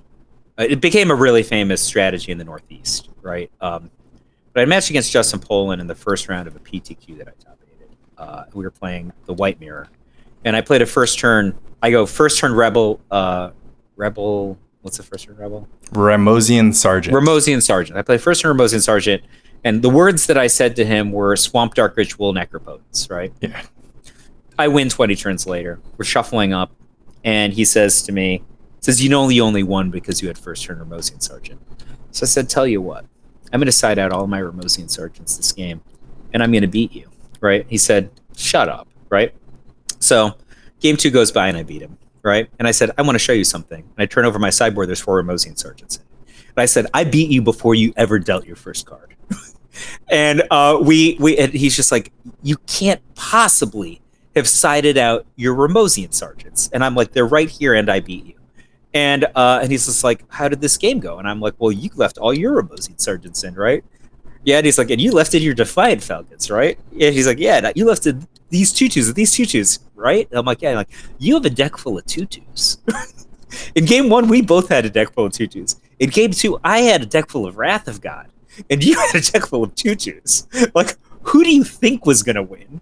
And he's just like, but I had all this card advantage. I'm like, what card advantage do you have? All your guys are on the battlefield. Like, you're necroing onto the battlefield, so my Wrath of God gets another guy. That's all you did. And like, and I'm like, you know what card matters? He's like, what? I'm like, Parallax Wave. Look at how many disenchants I had. I had 10 disenchants after sideboarding. I'm like, if you have Parallax Wave, you can keep me from wrathing you. So I'm just going to destroy your Parallax Wave, and I'm just going to wrath you as many times as I need to wrath you, and you're going to die to a 3/3. Because, you know, and that's just what happened. Yeah, I mean, I think that obviously, like this example, like Consult for Spite is another strategic example. And your play to bring in 2 Haunting Echoes versus David Tao in the LobsterCon side event is another strategic thing where you're basically like, well, I have these 2 Haunting Echoes, these constitute a plan. In fact, they're the only plan I have access to. Like, I just want my deck to be good against his deck in the best way that I can. Right? Well, like, that's the thing. I is don't like think of that as being tactical at all. No. I'm telling that they constitute a plan, so they are strategic. It is strategic, but I think that one of like it's like a question of like what is like drawing your like focus and like what's your like motivating your decision making, or just like how do you think? Because another thing that you have a habit of doing is sort of like a lot of these like sort of small picture sequences. So a lot of times you'll describe to me, it's just kind of like, oh, this card's good because they're going to do this, then I'm going to do this, and then, you know, they're going to do this, and I'll be like up a card, or they'll have taken 3 damage, or like whatever. And I think that's like a very strange, like that's like a very strange habit, right? So like, let's just take, for example, our like I listened back our discussion about Portent and Impulse and Sleight of Hand, right?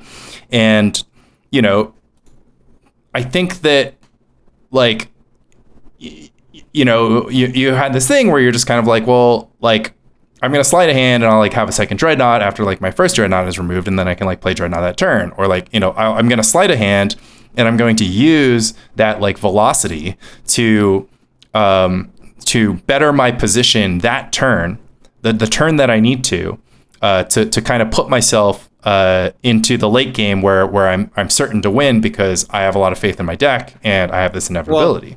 And when you tell stories like that, like when you explain your reasoning like that, that makes me think that you're like a very highly tactical player, because you have a pattern of just being like, what is going to put me in like the strongest position, like turn by turn. Well, I think that I have 2 advantages in Magic in life. Right? One of them is I think that before the game starts, most of the time, I have a better understanding of how the decks themselves, like regardless of who the pilot is, how the decks themselves interact in constructed Magic. And then 2, I think most of the time I've thought about how to play the deck and how I think my opponent's going to play the deck more than they have. So I think like I'm like a very, very emblematic like invitational player from like 2006, which is every single interaction that I have is 1 mana, draw 3 cards if I'm better than my opponent. Like, but that's the condition. If I'm better than my opponent, I get to draw 3 cards like for every 1 mana interaction. But the problem, and I also think that's why I've been far less successful at like high levels of Magic, like the actual Magic Invitational, which I got to play in 1 year, or like Pro Tours or stuff like that. And like, if I can't predict what my opponent is going to do, and they just act in an unpredictable way, then it goes down to the decks, and the decks, everybody's got a good deck at that level, right? So, you know, so then I just have average finishes. I'm not below average, but I'm just average.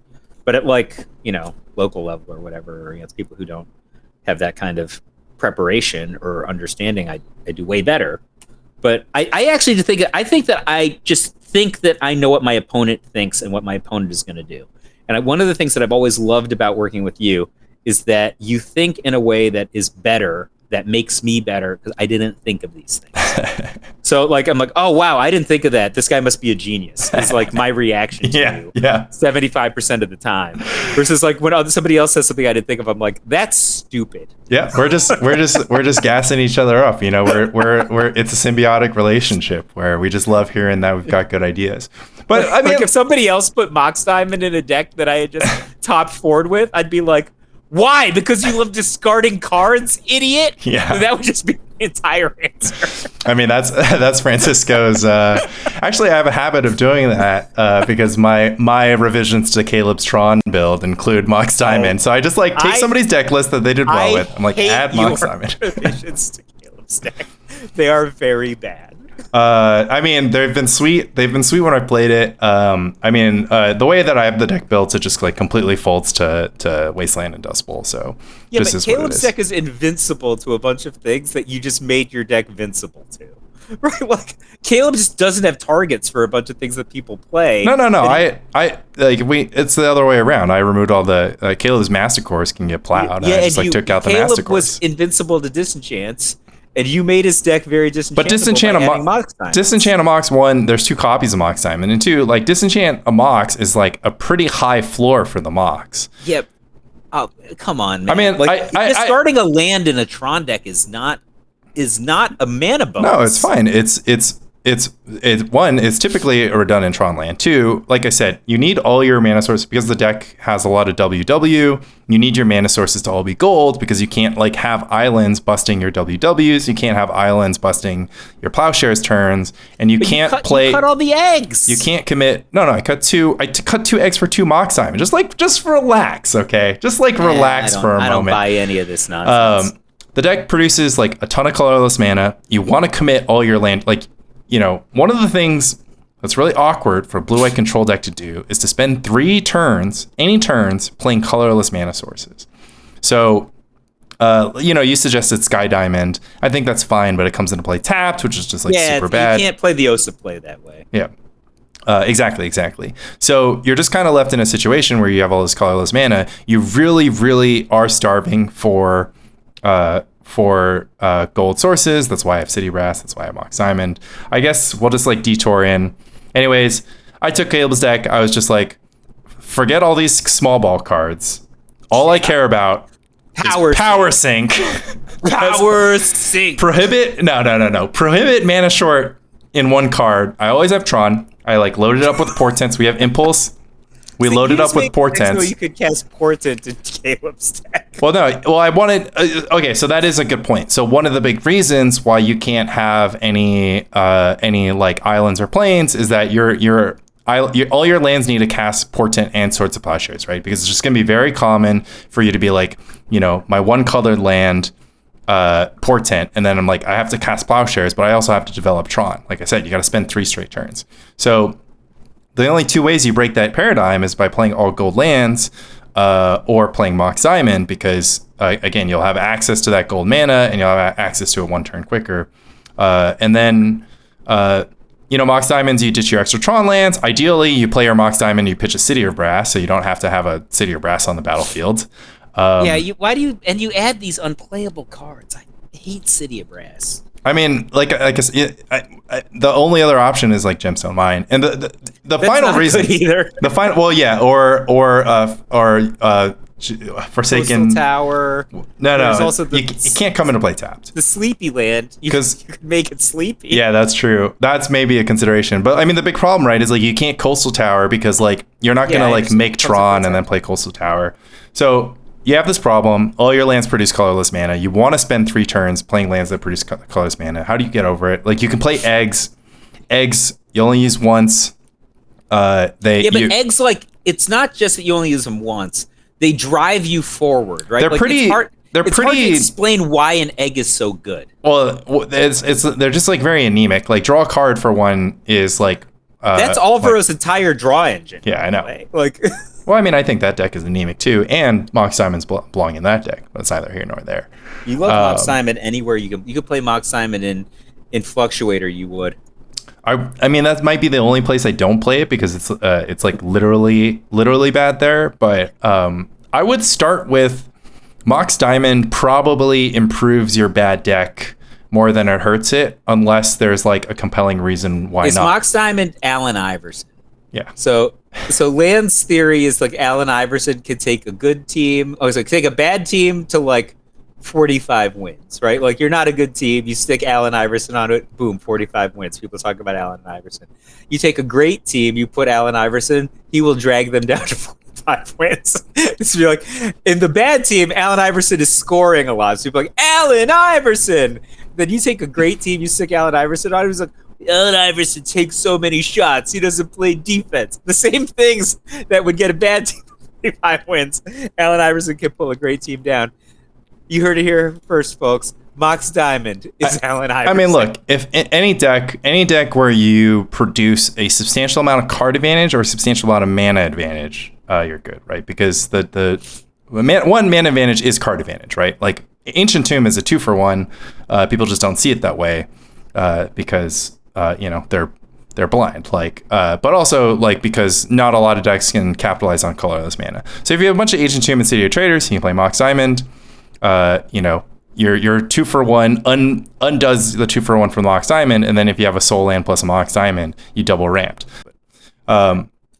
So that's also good. In Tron, same thing. Like you have 3 lands, they produce 7 mana. So like you don't need any more lands than that. Like you need 1 colored mana source, and then you can just like sink all your lands into Moxes. Also, start slamming power sinks. Slamming Stroke of Genius. Well, that's also like a super good play pattern, right? Because if you can turn 3 Tron, sort of like charitably, you can be like turn 1 Egg, turn 2 Impulse, turn 3 Tron, Mox Diamond, Stroke for 4 or something like that. Why am I blowing my Egg to cast Impulse on turn 2?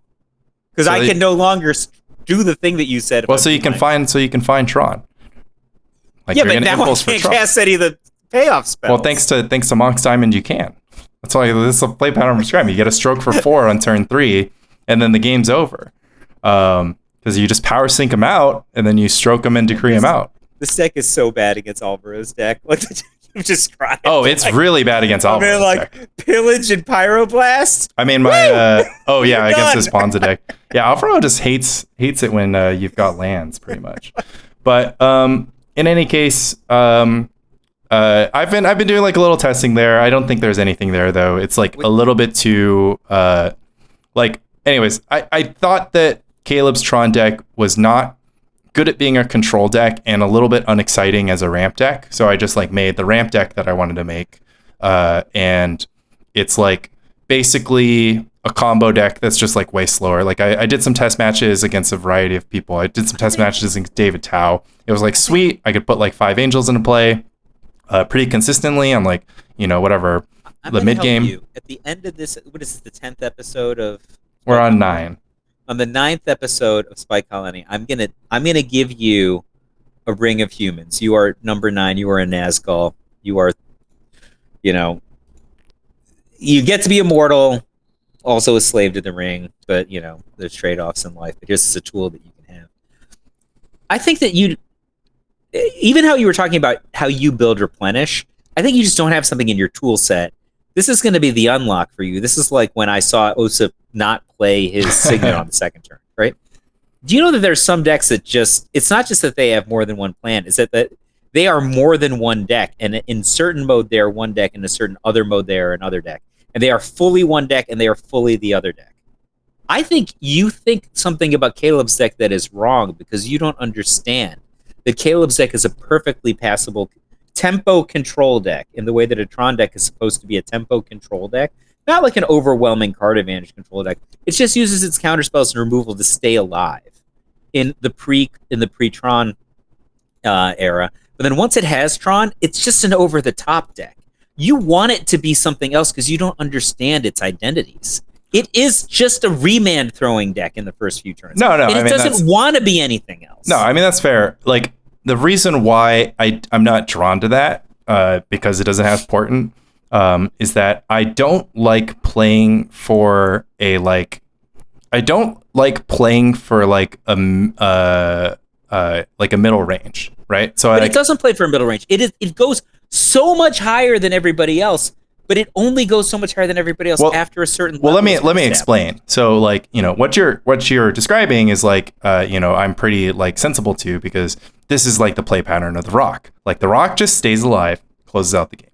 So I love how you look at a deck that is like 117 out of 10, and you're like, this is very similar to this deck, which is 4.6 out of 10. So I'm like, what? So the pattern you're describing is basically like a stay alive, and then you hit, and then your deck is gassed up, right? You just like make it to like the mid late game, you've staved it off with your Swords to Plowshares. 3, taking the damage. But like, that's not how I spent my turn. The problem that I always have is that like I don't want to miss on like the thing that matters. Like basically the Rock has the same, like you make Tron. The Rock has Drain Charmant, right? So, like the Tron deck kind of can piece together either Tron plus Decree or Tron plus Stroke, and then it has escaped the game. Then so booyah, baby. Yeah. So ideally, like this happens between turns. Like, I mean, I think Caleb's build can expect this to happen likely like after turn 6. I would say. Okay. Maybe turn 5. Turn 5 is like charitable. But like that's a range, right? So sometimes you like natural Tron on turn 3. It's a great day. You can't do anything with Tron on turn 3 in Caleb's deck. That's the thing. Well, yeah, you can go turn 1 egg. An egg. You can turn 1 egg, turn 2 egg, another turn egg. 3 turn 3 Wrath of God, 2 mana float. Well, you can go turn 1 egg, turn 2 egg plow, right? Turn 3 big spell. Yeah, turn 3, draw 4 or make 4 guys. So and then you're just off to the races. Yeah. I mean, so long as you can string together the strokes, because the deck is highly dependent on, finding the next stroke. Like the first stroke is like super important after Tron, unless you're able to just make 4 angels right away. But anyways, my point is I just don't like, so like, let's take the Replenish deck as an example. So the game plan of the Replenish deck without Mox Diamond is to use your Swords to Plowshares and your Seal of Cleansings to continue to extend the length of the game, such like to the point that you like top deck your Opalescence. I mean, most games of Replenish, you like literally are just waiting for Opalescence because like you're like you're tiding, you're waving, you're like whatever, but until you have Opalescence, you're like not doing anything that closes the game. So if you want to play this like control mid-range game, you can like use your enchantments like whatever. My version 1 of Lanny's Turbo Replenish had like all the Mox Diamonds, the deep analysis in sideboard. I just like had the main deck. I had all the Careful Studies in the world. I had all the attunement. I just like had all the card draw and like whatever. And I just like produced a deck that could like, combo on turn 3 or 4 with like a lot of consistency. But it was very much a one-trick pony. It was pretty vulnerable to Goblin Lackey, and like it could conceivably, like whatever, like so. Counterspell. Yeah, Counterspell. So I kind of like half measured it, and well, Counterspell plus pressure decks are always going to be hard, and then no, but I mean, just that deck that you've described, having played on the other side of it, was much worse against Counterspell than certain other versions. Well, thanks to the deep analysis in the main deck plan, you could escape, your opponent, because your opponent's plan, if they have Counterspell in their deck, is to counterspell stuff until they win the game. So or they could just be like, look, you need to have Replenish Opalescence to win the game, right? In fact, Replenish 4 Opalescence. Then as a corollary, I need to deal with Parallax Tide because Parallax Tide can prevent me from my counterspell. Right. So if you have deep analysis, you can cast one every turn. That's the whole point. It's just like if you have intuition for triple deep, then for the next like 5 turns, you're casting, tide into wave or tide into opalescence into tide into replenish or whatever, like until you like stick one through. So that's a fine plan against control, unless of course you're opposing control player. I just played a playoff match in the online league where the first match I defeated the Rock quite easily. In game 2, they Haunting Echoes me, but I had Exalted Angel. And then I played against an opponent who was playing blue-white Tide Landstill. So just like a Landstill deck that had access to Tide combo. And like a Tom Metelsky special. Yeah, effectively. I mean, they had multiple copies of Tide and Seal. So they were definitely angling towards Tide, much more heavy. But because they could tide me out at any point, I could no longer execute my plan of like overloading their resources because they could tide and then set me back on all my resources.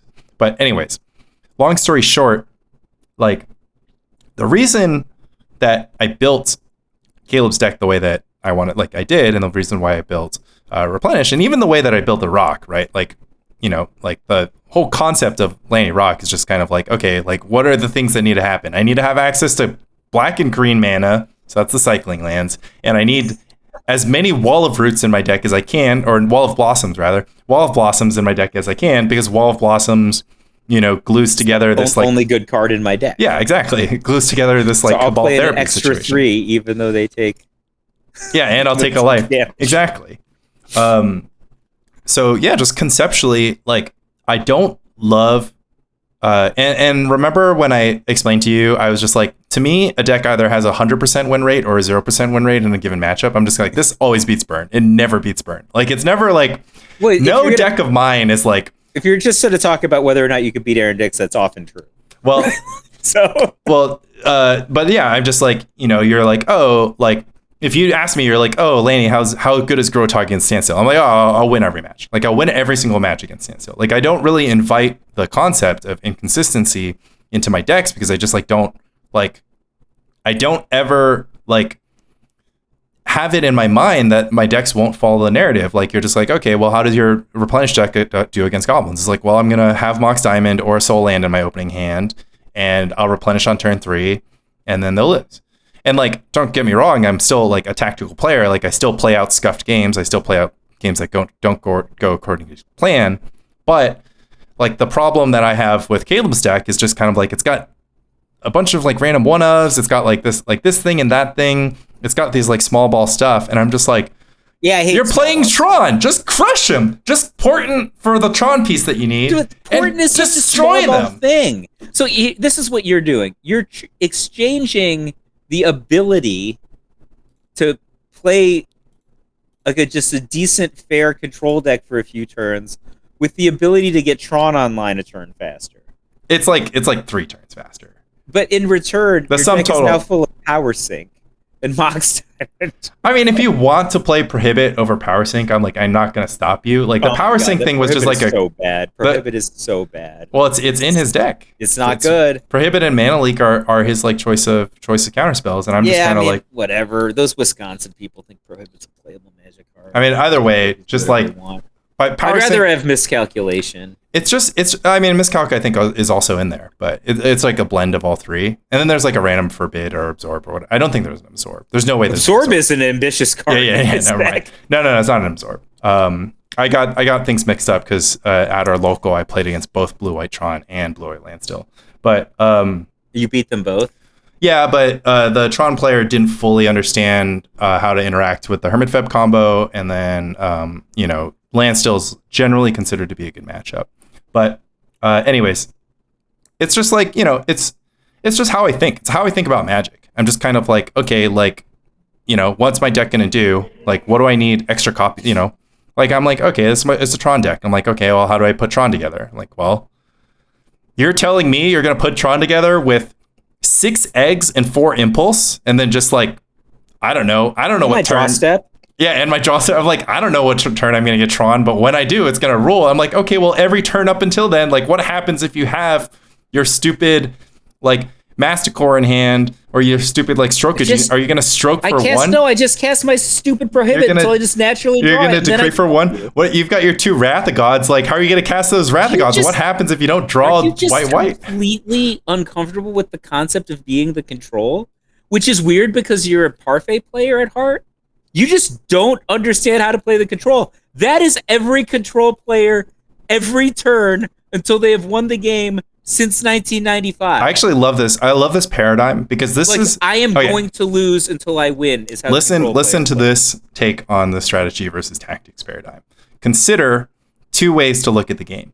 One player is trying to make the game go as long as possible until they win, and the other player is trying to make the game go as short as possible until they win. No, both players are trying to make the game go as short as possible until they win. One player is trying to build advantages, and one player is trying to kill the opponent. But the control player doesn't want to play extra turns. if they're good. Right, but just think about win. But just think about that. Like, I mean, the core strategy of the Rock is to like get both players to low resources and extend the game until like, you know, their margin pays off, right? They win a pawn early in the game and then they use that advantage for the rest of the game to grind their opponent's dust. Whereas like, you know, fundamentally at whatever turbo replenish or even like Parfait is interested in staying alive until it wins, but like when you play the deck, like you're not really looking. Parfait is the beatdown. I just realized. Yeah, Parfait is the beatdown. You don't understand how to play control. This is flabbergasting to me. Like even the things that you're just like, oh, you know how we will beat the control deck with our blue-white deck? How? By jamming a bunch of brain freeze. This is crazy. You don't even understand what control decks do. Like you're just like, I didn't get it before because I'm like, oh, Lanny's a control guy. He just sits here and he builds advantages and he like spins his little scroll rack and he draws 9 cards. These are all control things to do.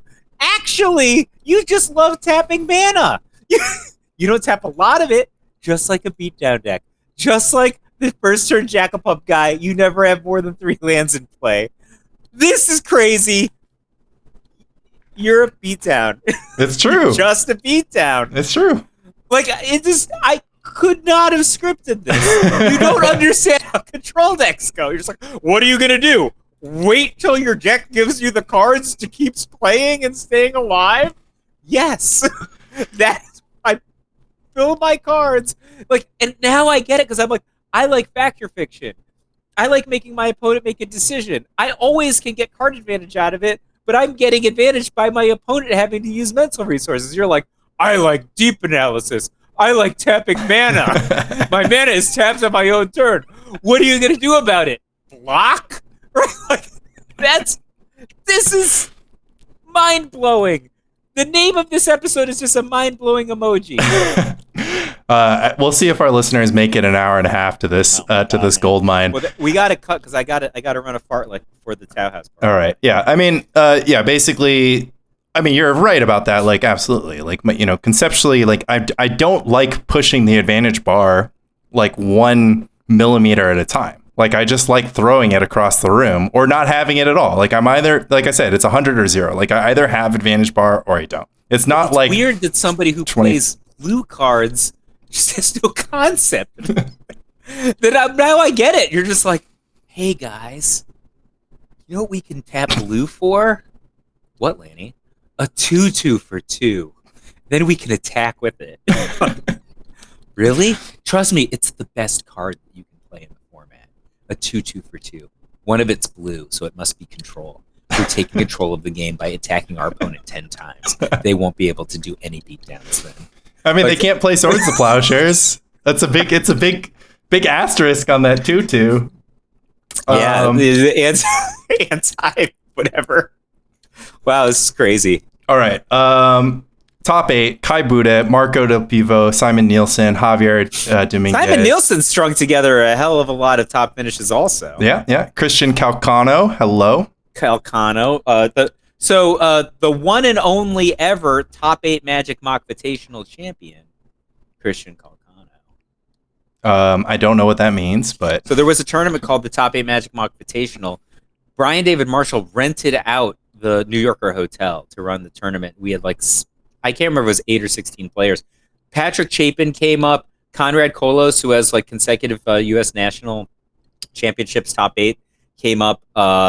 Calcano played in it. He literally rented out a room in the New Yorker hotel, which is where I won my second Pro Tour qualifier in the New Yorker hotel in 1997. But BDM rented out a room and we ran a tournament, and I played Survival of the Fittest and City of Brass Unsleeved in that tournament. Nice. Because I just whatever sleeves. The format was bring your own block. I brought Survival of the Fittest, and I didn't win any matchups. Oh. Patrick Chapin, I don't remember who was in the top 8, but Calcano won the tournament. Oh, well, but Chapin came up from wherever the hell he was living at the same time. Hopefully, came up. Hopefully, he channels that energy on a PT Sunday. By the time you're listening to this podcast, it's very likely that this top 8 will have concluded. Also Jake Beardsley, Stefano Vinci, and Dominic Harvey. So we're just rooting for Kai, yeah? I would not be unhappy with Christian Calcano win. I would not be unhappy with a Javier Dominguez win. I mean, none of the people in the top 8 are my enemies, but I would say I would love Kai to win. I think then he would be the improbable girl, just in or the impossible girl, I should say, not the improbable girl, the impossible girl, just in honor of the upcoming Doctor Who unplayable card set coming out. Yeah, you can't play it. You like, why would they print Magic cards if you can't play them pre-modern? Like, I don't. I've been sending Doctor Who cards to my sister. It's like she's a big River Song fan.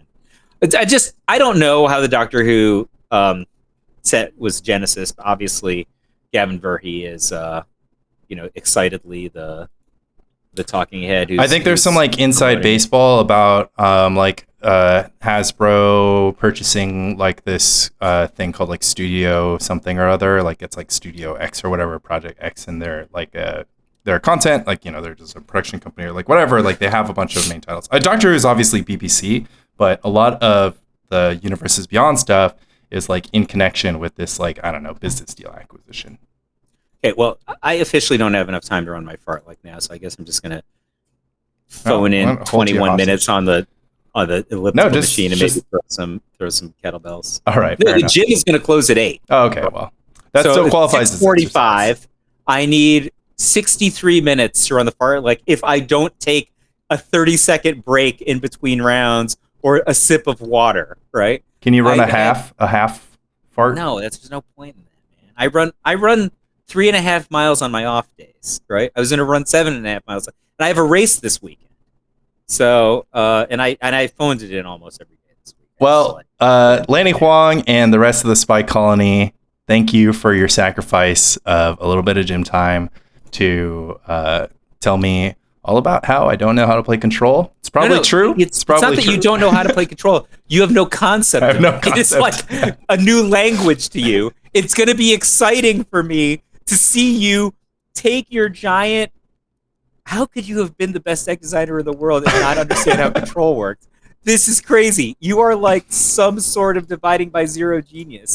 This is absolutely flabbergasting to me. You just want to attack with blue mana. You just want to tap all your mana every turn. Yeah. That's why you don't you can't appreciate land still because actually, let's diagnose. Do you hate uncertainty? You hate uncertainty. That's why you want your matchups to be 100 or 0. Right? Yeah. If it's 100 as a 0, that's certainty. Control lives in the world of uncertainty. Something might happen, something might not happen. On average, we hope that it happens in our favor, and at some point, it can't happen in our opponent's favor anymore. They've given us too many points. There is a joy to this. There is an incredible joy in stealing their percentage. I want you to feel that joy someday. It is way better to feel that joy than to just tap and attack with a 2-1 for 2 for 1 or whatever. And here's the beautiful part. When you understand this mode of Magic, you can take your beatdown decks and play them like Control decks, and people won't know what gear you're in. And you can feel so smart because Burn can't do anything other than attack with a first turn Goblin Guide. Why would you even try? Well, this is great and terrible and Oz. Thanks for that, Michael J. This has been Spy Colony episode 9. Love Spy Colony. Do you really not understand how Control is? Is this actually what we've uncovered? That's insane to me. You have always played blue since the first day I met you. Say love Spy Colony, Mike. Oh, we're still rolling? Yeah. Yeah, love Mike, love Spy Colony. We're still rolling.